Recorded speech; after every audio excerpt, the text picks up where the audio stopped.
Guys, ജർമ്മനീനെ അട്ടിമറിച്ച് പിറകെ penalty ഷൂട്ടൗട്ടിൽ 3-4 ജയിച്ചു കിട്ടോ. സോ റൗണ്ട് ഓഫ് 32 ജർമ്മനി പുറത്തായി. എനിക്കറിയാൻ വയ്യ. ജർമ്മനിയുടെ ത്രൂ ഔട്ട് ഒരു മാച്ച് കണ്ടിട്ട് എല്ലാവരും പറഞ്ഞു ജർമ്മനി പ്രാവശ്യം കപ്പടിക്കാനുള്ള ടീമുണ്ട്, കിട്ടുന്ന ടീമാണ്, സെറ്റാണ്, അതാണ് ഇതാണെന്നാണ്. പക്ഷേ ഇതാണ് ഫുട്ബോൾ, അൺപ്രഡിക്റ്റബിൾ.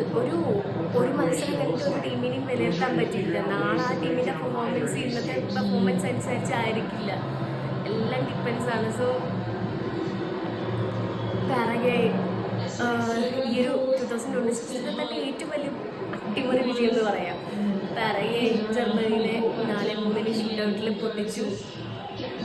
ഇപ്പോൾ ഇതാ നെതർലാൻഡ് വേഴ്സസ് മൊറോക്കോ മാച്ച് നടന്നുകൊണ്ടിരിക്കുക. 107 മിനിറ്റായി. ഇതുവരെ ആരും 1-1 നിൽക്കുക വിൻ ചെയ്തിട്ടില്ല. ഇതും പെനാൽറ്റി ഷൂട്ടൗട്ടിലേക്ക് പോകുന്നുള്ളത് കണ്ടറിയാം.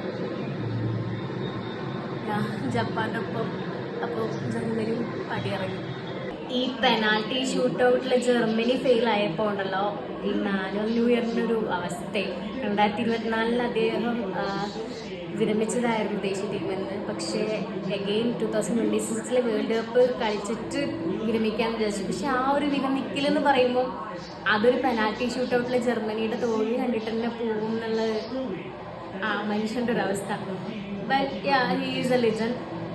അപ്പോൾ ഇത് പറയണം തോന്നി, പെട്ടെന്ന് ഓർമ്മ വന്നപ്പോൾ പറഞ്ഞതാണ്. സോ ജർമ്മനിയുടെ യാത്ര ഇവിടെ അവസാനിച്ചു. 2026 വേൾഡ് കപ്പിൽ നിന്ന് ജർമ്മനി പുറത്തായി. ഒരുപാട് ജർമ്മനി ഫാൻസ് ഉണ്ട് കേട്ടോ. കാരണം എൻ്റെ അച്ഛൻ്റെ ആ വീഡിയോ 1 മില്യൺ അടിച്ച സമയത്ത് എനിക്ക് മനസ്സിലായി ഒരുപാട് ജർമ്മൻ ഫാൻസ് നമ്മുടെ കേരളത്തിൽ തന്നെയുണ്ട്. അവർക്കെല്ലാം നിരാശയായി. എന്ത് ചെയ്യാനാണ്, ഇതല്ലേ ഫുട്ബോൾ. ഇതാണ് ആ ഫുട്ബോൾ എന്ന് പറഞ്ഞ ഗെയിമിൻ്റെ ഒരു ഭംഗി എന്ന് പറഞ്ഞാൽ തന്നെ അത് ഈ ഒരു നമുക്ക് പ്രെഡിക്റ്റ് ചെയ്യാൻ പറ്റാത്ത സംഭവമാണ്.